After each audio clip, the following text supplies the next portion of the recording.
ونشهد أنه لا إله إلا هو وحده لا شريك له في ملكه ولا في ملكه ولا في ملكوته، لا في جبره ولا في جبروته، لا في عزمته ولا في عزموته، لا في رحمته ولا في رحموته. ونشهد أن سيدنا ومولانا محمدا عبده ورسوله الذي بعثه الله عز وجل إلى سائر الخلائق الرحمة، كان تكلمه رحمة، صمته رحمة، منامه رحمة، يقظته رحمة، حياته رحمة، مماته رحمة. وهو الذي كان رحمة متى ما كان يمشي على مستوى الأرض، كان رحمة متى ما كان يطير في الجو، كان رحمة متى ما كان يسير إلى السماوات العلى، كان من قمة رأسه إلى أخمص رجليه رحمة، كان مجسم الرحمة، كان رحمة للعالمين. نسأل الله تعالى أن ينزل بحار فضله وسحائب كرمه عليه وعلى آله وأصحابه الذين هم كانوا يفتتون، يشتتون، يمزقون، يدمرون، يحسون، يقطعون كل سلطة والسيطرة الطاغوتية والشيطانية من الأباطيل والمفاسد عن وجه الأرض بركوز أرجلهم، لا يخافون في الله لومة لائم.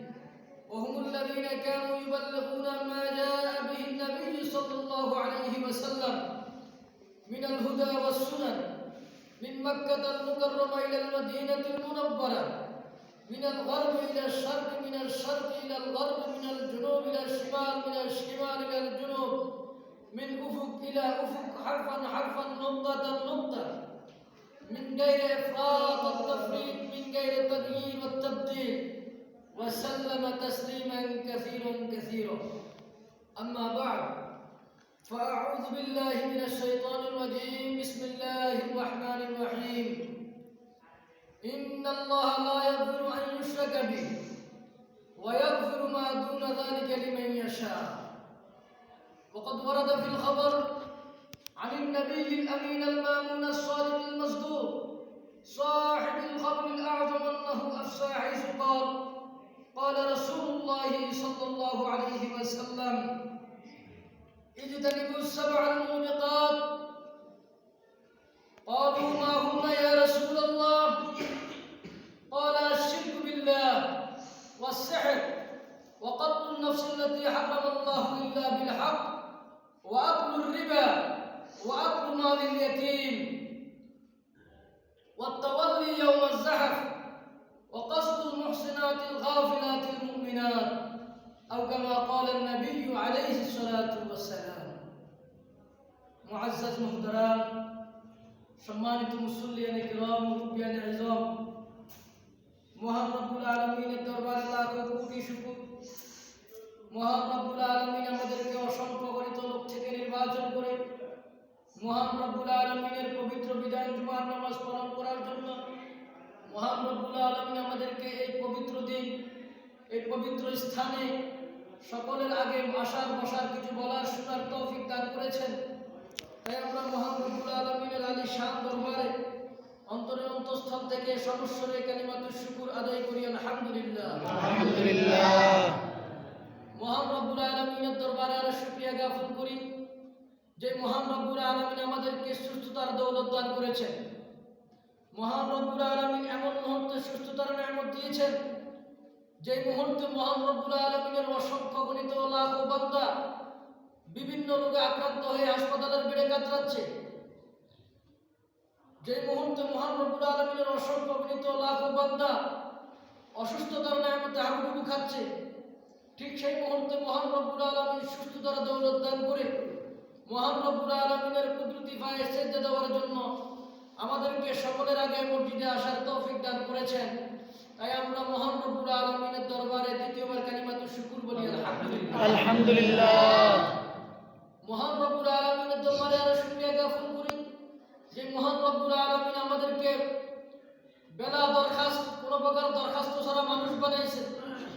মহান রব্বুল আলামিন যদি চাইতেন আমাদেরকে হাইওয়ানাত বানাইতে পারতেন, জীব জন্তু জড় পদার্থ বানাইতে পারতেন, নাবাতাত উদ্ভিদ বানাইতে পারতেন, কিন্তু মহান রব্বুল আলামিনের ইহসান ফজল ও করম, মহান রব্বুল আলামিন আমাদেরকে আশরাফুল মাখলুকাত মানুষ বানাইছেন। শুধু যে মানুষ বানাইছেন তা নয়, মানুষের মধ্যে বহু ক্যাটাগরির মানুষ আছে, বহু ধর্মের মানুষ আছে। মহান রব্বুল আলামিন চাইলে হিন্দু বানাইতে পারতেন, বৌদ্ধ বানাইতে পারতেন, খ্রিস্টান, নাসারা, পত্তলিক বানাইতে পারতেন। কিন্তু মহান রব্বুল আলামিনের আরেকটা অনুগ্রহ যে মহান রব্বুল আলামিন আমাদেরকে মুসলমান বানাইছেন। শুধু যে মুসলমান বানাইছেন তা নয়, মহান রব্বুল আলামিন ইচ্ছা করলে আমাদেরকে নূহ পয়গম্বরের উম্মত বানাইতে পারতেন, মূসা পয়গম্বরের উম্মত বানাইতে পারতেন, ঈসা পয়গম্বরের উম্মত বানাইতে পারতেন। কিন্তু মহান রব্বুল আলামিনের একটা ফজিলত, একটা অনুগ্রহ যে মহান রব্বুল আলামিন আমাদেরকে আকায়ে নামতার তাজদার মদিনা, বিশ্ব সভার সভাপতি, বিশ্ব মানবতার মুক্তির দিশারি, বিশ্ব মুসলিমের নয়নের মণি, বিশ্ব গোটা পৃথিবীর মুসলমানদের হৃদয়ের স্পন্দন জনাবে মুহাম্মদুর রাসূলুল্লাহ সাল্লাল্লাহু আলাইহি ওয়াসাল্লামের উম্মত বানাইছেন। তাই আমরা মহান রব্বুল আলামিনের দরবারে তৃতীয়বার কালিমাতুশ শুকর বলি আলহামদুলিল্লাহ। আলহামদুলিল্লাহ। খুতবাতুল শরীফের পর আপনাদের মাঝে পবিত্র কালামুল্লাহ শরীফের মুসহাফে উসমানী সূরা নিসা একখানা আয়াতে কারিমার কিছু অংশ তেলাওয়াত করেছি। পাশাপাশি রাসূল আকরাম সাল্লাল্লাহু আলাইহি ওয়াসাল্লামের অসংখ্য বর্ণিত লাখো আহাদিসে মুবারাকা থেকে একখানা হাদিস পাঠ করেছি। মুআজ্জাজ হাজিরিন, আমরা সকলেই কমার বেশ জানি আল্লাহ পাক রব্বুল আলামিন, আল্লাহ পাক রব্বুল আলামিনের ঘোষণা যে আল্লাহ পাক রব্বুল আলামিন সব গুনাহ মাফ করে দিবেন। বান্দা যখন আল্লাহ তাআলার কাছে শর্মিন্দ হইয়া, লজ্জিত হইয়া আল্লাহ তাআলার কাছে তওবা করবে, তো আল্লাহ সব গুনাহ কি করে দিবে? মাফ করে দিবে। ইল্লা শিরক, তবে আল্লাহ শিরকের গুনাহ কি করবেন না?